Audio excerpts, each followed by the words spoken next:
और कैसा चल रहा है जिंदगी? फिर से मैथ्स आ गया यार। सीसेट के बिना तो काम नहीं चलेगा ना। पिछले दिन 4 क्वेश्चन सॉल्व किए, उसके पिछले दिन 4 क्वेश्चन सॉल्व किए, आज भी हम लोग 4 सवाल करेंगे 2021 के सीसेट पेपर से। ठीक है, ये सवाल है मैट्रिक्स वाला जिसमें क्वेश्चन मार्क पूछ लेता है कि यहाँ पे क्या भरेंगे। 7B है, 10A है, 3C है, देख लो आराम से। एक पैटर्न मिलता है इसमें, हमेशा ही पैटर्न मिलेगा। जैसे यहाँ पे है ना BAC, अभी क्या हो रहा है कि C को इस साइड लाया जा रहा है, C इधर आ गया और B और A इधर खिसक गया, तो CBA हो गया। फिर A को इधर लाया जा रहा है, A, C और B इधर खिसक जाएगा, तो हमको एक अल्फाबेट तो पता चल गया कि इसका वैल्यू है P। इसका मतलब है कि 2 पॉइंट्स को तुम लोग हटा दिए। अब तुमको पहला नंबर मिले चाहे नहीं मिले, तुम्हारा आंसर सही होने का प्रोबेबिलिटी हो जाएगा 1/2। कहाँ से? 1/4 से, मतलब बढ़ गया तुम्हारा सही होने का प्रोबेबिलिटी। ठीक है, P है। अब पता करते हैं कि इसके पहले का नंबर एग्जैक्टली है क्या। 7 3 10, ऐसे तो नहीं होगा ना, 10 13 9 तो बनेगा। 7 3 10, 3 6 9, 10 3 13, यहाँ 3 भी हो जाएगा। बहुत बढ़िया, वाह 2 नंबर मिल गया। इतना इजी पेपर देगा साला। तो you are given 2 identical sequences in 2 rows. अब ये बताइए हमको, सीक्वेंस 1 और 2 को देख करके आपको क्या लगता है कि सी का वैल्यू क्या होना चाहिए? तो सीक्वेंस 1 पहले समझना पड़ेगा, इसको ब्रेक करना पड़ेगा कि ये कैसे जा रहा है। 8 इंटू हाफ का वैल्यू होता है 4, ठीक है। 4 इंटू 3/2 का वैल्यू होता है 6, मुझे 4 ऐसे। तो अब 6 इंटू 5/2 का वैल्यू होता है 15। Very good. इसका मतलब है कि सीक्वेंस कुछ ऐसे जा रहा है, 1/2, 1/2 में फिर +1 ऐड करो तो 3/2, फिर 3/2 में 1 ऐड करो तो 5/2। ठीक है, इसमें क्या होगा, 5 इंटू 1/2, 2.5 होगा ए का वैल्यू। फिर 2.5 इंटू 3/2, ठीक है, 7.5/2 होगा।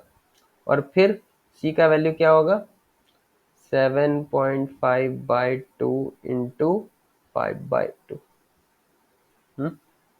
बहुत बढ़िया। 15 5 75, 4 5 20, फिर 75/8 कितना होगा, 9.375। देख लेना करके, पक्का ये आएगा, फिक्स एकदम। ठीक है, समझ में आ रहा है ना। ऐसा जब भी सवाल देना जहाँ पे सीक्वेंस समझ ना आ रहा हो, 8 4 6 15 डेसिमल में पहुंच जाए, तो इसका मतलब है कि गारंटीड है कि फ्रैक्शनल वैल्यू से मल्टीप्लाई हो रहा है। सिंपल नहीं जा रहा है कि 8 - 4 4 कर दिया है। ठीक है, दिमाग में रखना, अगला कोई क्वेश्चन आएगा तो इजी पड़ेगा ना।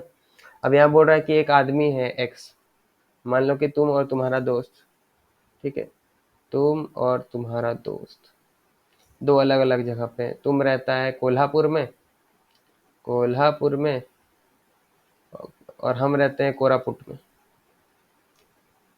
ठीक है, दोनों एक दूसरे के पास जाना चाहते हैं। ठीक है, एक दूसरे के पास आएंगे और दोनों के बीच का अंतर है 15 किलोमीटर।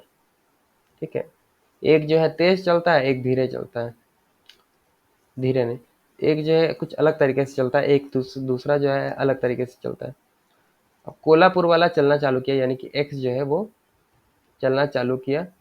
क्या लिखा है यहाँ पे, the places are separated by distance of 15 kilometre, X walks by a uniform speed of 1.5 kilometre प्रति घंटा। वहीं वाई जो है वो पहले घंटे 1 किलोमीटर चलता है, फिर उसके अगले घंटे 1.25 किलोमीटर चलता है, फिर उसके अगले घंटे 1.5 किलोमीटर चलता है। इसका मतलब ये जो है ना एपी अरिथमेटिक प्रोग्रेशन चल रहा है वाई का, चलने का स्पीड का। तो अब हम लोग यहाँ पे पता करते हैं, हमें पता यही करना है कि वो लोग मिडवे पे मिल रहा है कि नहीं मिल रहा है, और ये पता करना है कि कितना घंटे में दोनों एक दूसरे से मिल रहा है। मतलब यहाँ पे एक्स है, यहाँ पे वाई है। पहले घंटे क्या बोला कि ये 1.5 किलोमीटर चलेगा, ये लगातार 1.5 किलोमीटर चलेगा, तो मान लो यहाँ पे पहला घंटा लिखते हैं, ये 1.5 किलोमीटर कवर किया 1.5, तभी एक घंटे में ये कितना किया होगा, एक। अगले घंटे इसका स्पीड बढ़ जा रहा है, हो रहा है कितना, 1.25। बहुत बढ़िया, इसका कितना होगा 1.5, ये दूसरे घंटे का। तीसरे घंटे में क्या हो रहा होगा, ये फिर से 1.5 रहेगा और ये कितना हो जाएगा 1.5। ठीक है, फिर अगले घंटे क्या होगा, चौथे घंटे में ये 1.75 हो जाएगा और ये कितना होगा 1.5, वन मोर 1। और पांचवें घंटे में कितना हो जाएगा, ये 2 हो जाएगा और ये कितना हो जाएगा 1.5। अब यहाँ पे रुक जाना है। अब ये लोग टोटल मिला करके 5 घंटे में कहाँ पहुंच रहा है ये देखना है। 15 1.55 या 7.5 2 प्लस 1.75 3.75 3.1 3.75 प्लस 2.75 कितना होगा 6.5 और प्लस 1 7.5। 5 घंटे में x 7.5 किलोमीटर तय करता है और y भी 5 घंटे में 7.5 किलोमीटर तय करता है। इसका मतलब 5वें घंटे दोनों मिडवे पाथ पे होगा और 5 घंटे में दोनों मिल जाएगा। ठीक है, तो इसमें पूछ रहा है कि which one of the following is correct. तो आप बताइए, they take 5 hours to meet, yes definitely they take 5 hours to meet. और दूसरा, they meet midway between A and B, बिल्कुल सही, बोथ 1 and 2। बहुत बढ़िया। अब अगला सवाल करेंगे। एक स्टूडेंट है जो 6 पेपर में अपियर हो रहा है, 6 पेपर का मैक्सिमम मार्क्स सेम है, माने मान लेते हैं कि लेट द मैक्सिमम मार्क्स भी 100 नंबर।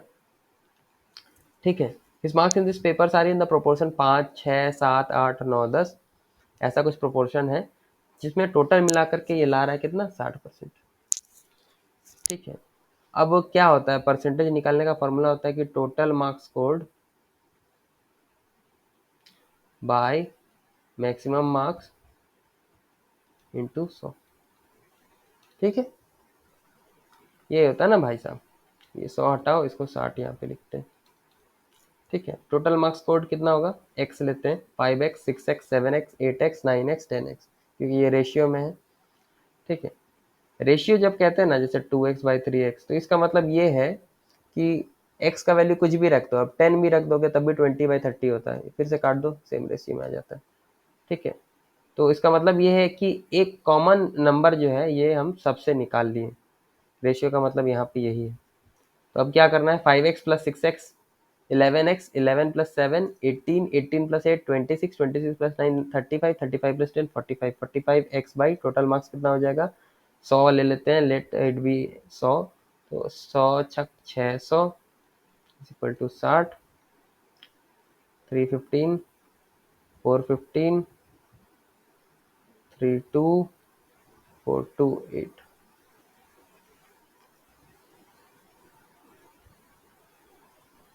x का वैल्यू 8 हो जाता है। ठीक है, यहाँ पे 100 भी था ना, x का वैल्यू 8 हो जाता है। इसका मतलब है कि पहला सब्जेक्ट में 50 नंबर आया, दूसरे में 8 से 48 आया, 50 में 40 नंबर आया, तीसरे में 8 से 56 आया, चौथे में 64 आया, 72 आया और 18 या 80 आया, ऐसे नंबर आया। अब बताइए कि कितने पेपर्स में 60% से कम नंबर आया है। 1 2 3, 3 पेपर में, 3 पेपर में 60 से कम नंबर आया। हो गया, 4 सवाल बना लिए।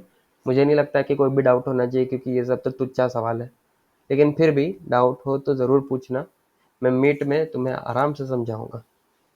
ठीक है, और ठीक है, all the best, bye, good night.